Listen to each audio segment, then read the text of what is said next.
Mirë se erdhe në botën ku askush nuk është i pafajshëm.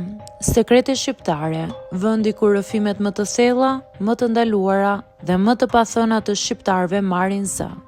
Na bëni subscribe për histori të ndryshme.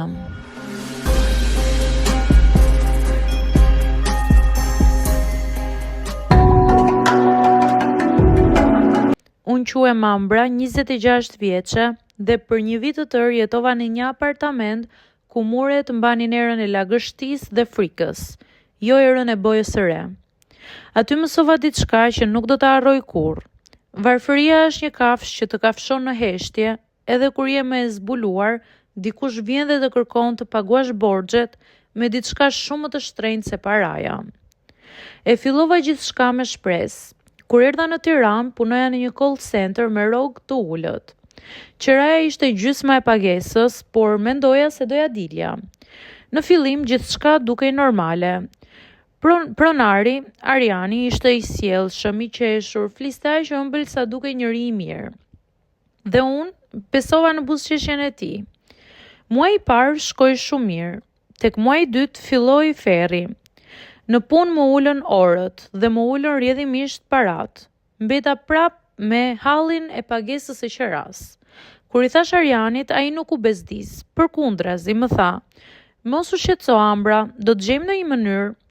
Nuk ma vazhdoj më shumë, por mënyrën ma la që ta nënkuptoja. Pastaj nisi sjellja e çuditshme. Filloi të më shkruante vonë në mbrëmje: "Je në shtëpi? Si je veshur? Po fle?" Mendova në fillim se po bënte shaka, por shakat u kthye në trokitje të papritura. Erdha të kontrolloj kaldajen. Ndërkohë unë s'kisha kërkuar asgjë dhe kaldaja punonte perfekt. Pastaj filloi presioni. Qiraja shtoi si mal, të nesërmen që mora rrogën duhet të paguaja dhe dritat dhe ujin dhe ilaçet e mamit. Në fund më mbetën vetëm 15.000 lekë në xhep. E dija që me 15.000 lekë nuk blija dot asnjë gjë. I shkruaj Arianit, do paguaj vetëm gjysmën këtë muaj. Ai mu përgjigj: "Nuk ka problem, por mendo dhe mënyrat e tjera, sepse unë kam qenë shumë i mirë me ty." Lexova mesazhin 10 herë, u bëra e ftohtë sigur, durova, por brenda meje diçka u thye. Natën më të keqe ai futi Chelsea në derën time. Nuk e kisha ditur kurrë se sa zhurmë bën Chelsea në derë derisa e dëgjova atë natë. Isha ulur në dysheme duke u munduar të llogarisja si do paguaja qiran. Telefon, banka bosh, lista e gjërave të jetës që më mungonin pafund. Kur dera u hap, ngriva si statuj. Ariani hyri brenda ngadalë, sikur ishte shtëpia e tij dhe teknikisht ishte. "Nuk dua t'ju shtrëngoj, Ambra, por të dy e dim që më detyrohesh." Shikimi i tij më mbante të gozhduar. Ai e dinte që nuk kisha para, e dinte që nuk kisha ku të shkoja dhe e dinte se sa e vetmuar isha. Pikërisht atë natë më shtyu drejt qoshes së jetës time. Por unë nuk pranova. U çova në këmbë, mora telefonin dhe i thash: "Nëse nuk largohesh tani, do marr policin." Ai u çorodit, nuk e priste. E kisha parë që ishte mësuar të merrte atë që donte. Buzëqeshja e tij zhdukej ngadalë. U largua duke më thënë: "Nuk do qesh askënd më të mirë se unë." Më bë stomaku nyje, e dija që hakmarrja do të fillonte. Një javë më vonë më nxori për jashta, më dërgoi mesazhin: "Ke 3 ditë kohë të largohesh, mos më detyro të vi vetë."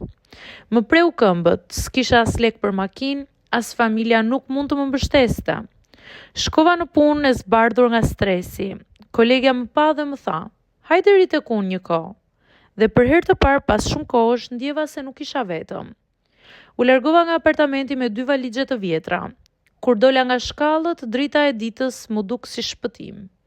Mbylla derën pa kthyer kokën pas, po e lija pas jo vetëm shtëpinë, por edhe frikën, poshtërimin dhe presionin. Sot e them me plot gojën që jam më fort. Nuk kam qira të prapambetur, jetoj në një vend të thjeshtë por të timin. Kam një punë më të mirë dhe mbi të gjitha kam mësuar diçka themelore. Kur je vulnerabël, disa njerëz vijnë për të të ndihmuar, të tjerë vijnë për të glabëruar. Unë sot di ta dalloj këtë gjë, dhe kjo është pasuria ime më e madhe.